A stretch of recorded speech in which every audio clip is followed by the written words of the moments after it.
what will be the concluding biblically sound message to the audience who are watching? Why is the topic of the divine counsel worldview, which is not, by the way, just in Psalms 82 and 89 or Deuteronomy 32, we gave dozens and dozens of cross-referencing verses, plus the pagan worldviews that shared a lot of similar views with the ancient Jews. Paul, why is this topic so important for us as Christians? Well, I mean, this is going to be completely loaded, but I'll put it this way. Psalm 89, verse 11. The heavens are yours, the earth is also yours, also is yours. The world and all that is in it, you have founded them. Jesus says, all authority in heaven and earth is given to me. Right? Jesus is the head of the council, and it's up there now. Right? It's part of what I want to get through, and I don't know. Maybe we'll have to come back to this, to a son of David sort of theme, right? Jesus is the inheritance of the promises of David. He is the final seed of David, and the one that will sit on the throne forever. And in Psalm 89, the psalmist is saying, "Hey God, you made a promise. You made a promise to your servant David. How are you going to make this work?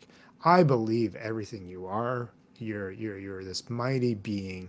Um, you rule the raging seas." Which, by the way, anybody that likes this stuff, Psalm 89, verse 9 and 10.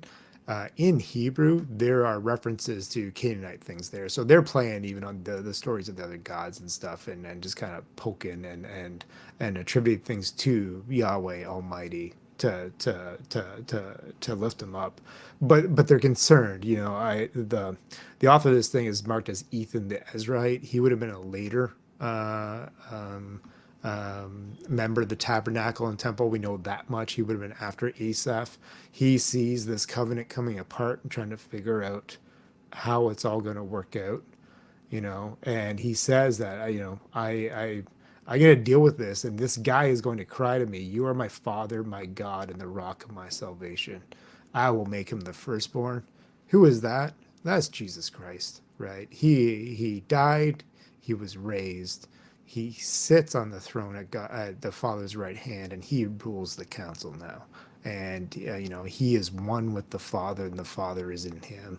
This isn't a succession thing like the ancient Near Eastern people would say. There is none others. He created the world, and he's in charge of it now. And so, for anything we're gonna see, any other spiritual entity that could exist, and I think there's a real and active world, and it's frankly, it's hard to understand, especially in our modern age, because of the way we've trained our brains and because of what I call the smoke and mirrors that go on in that world. But good and bad, Jesus Christ will make it all work to his purpose in the end.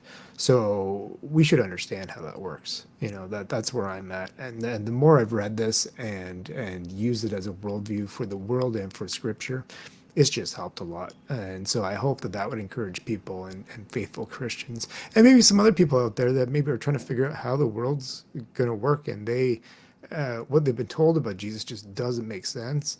If you get through this and you can figure out that there's a council and someone ruling it, oh, I want to tell you that's Jesus Christ. That's who's there right now. And